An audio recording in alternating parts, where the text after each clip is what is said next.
कहानी की शुरुआत एक परमाणु ऊर्जा केंद्र से होती है, जहां वैज्ञानिकों को एक रहस्यमयी और विशाल अंडा मिलता है।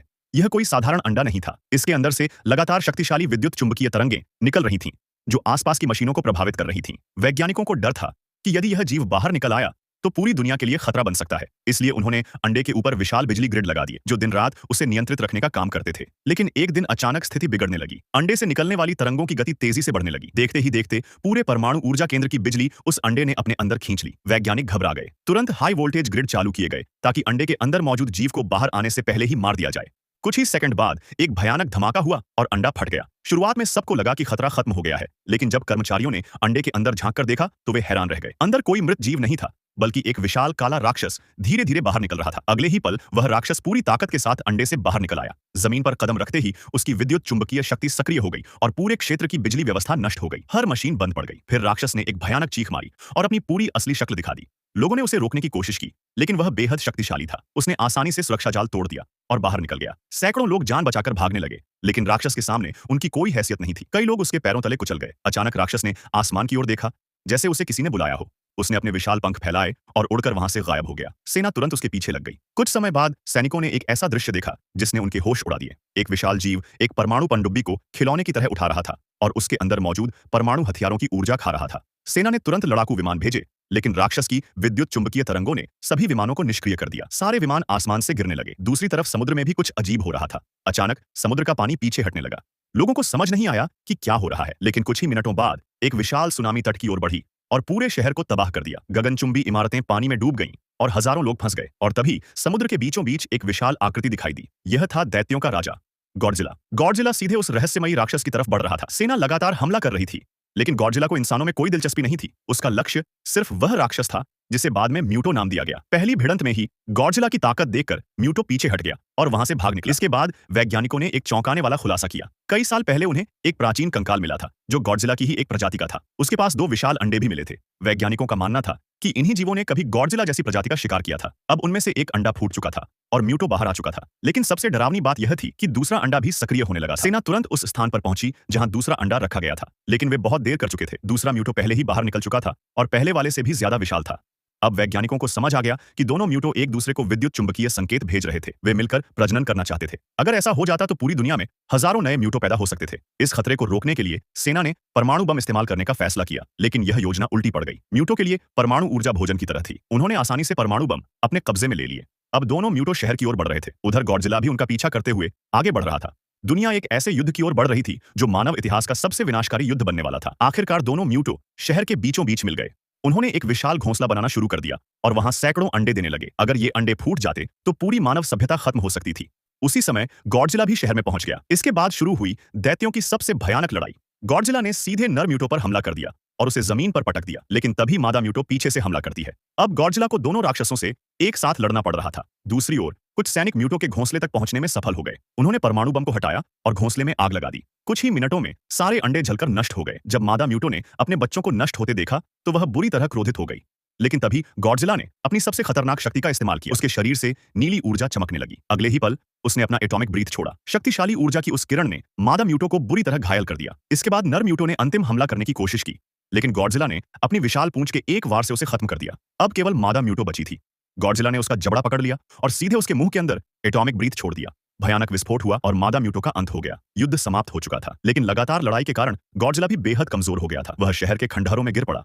लोगों को लगा कि दैत्यों का राजा मर चुका है, लेकिन कुछ समय बाद गॉडजिला फिर उठ खड़ा हुआ। पूरी दुनिया उसकी ओर देख रही थी। गॉडजिला धीरे धीरे समुद्र की ओर बढ़ा और वापस महासागर में चला गया।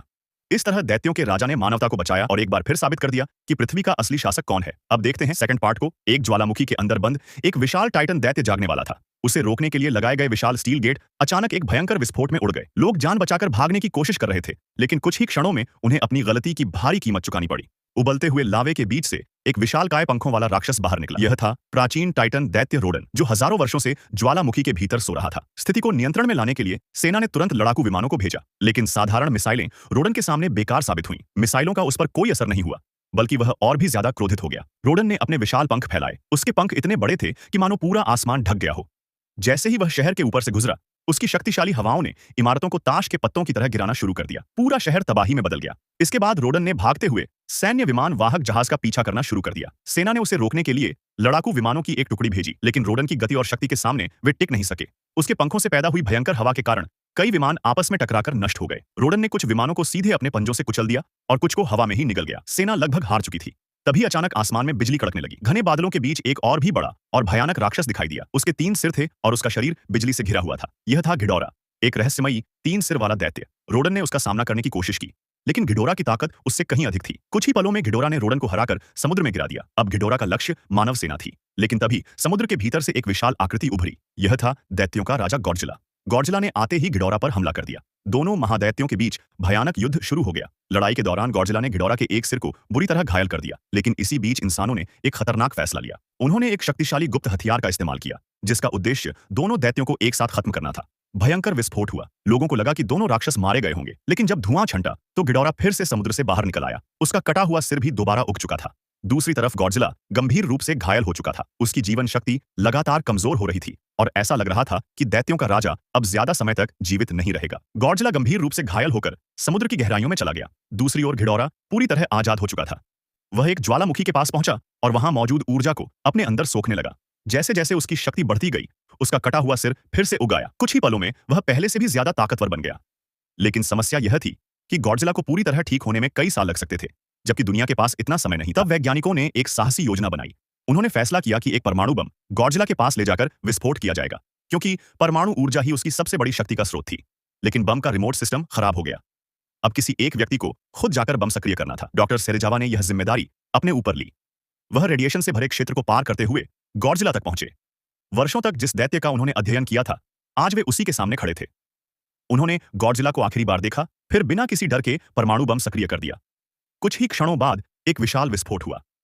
डॉक्टर सेरेजावा ने मानवता को बचाने के लिए अपना बलिदान दे दिया।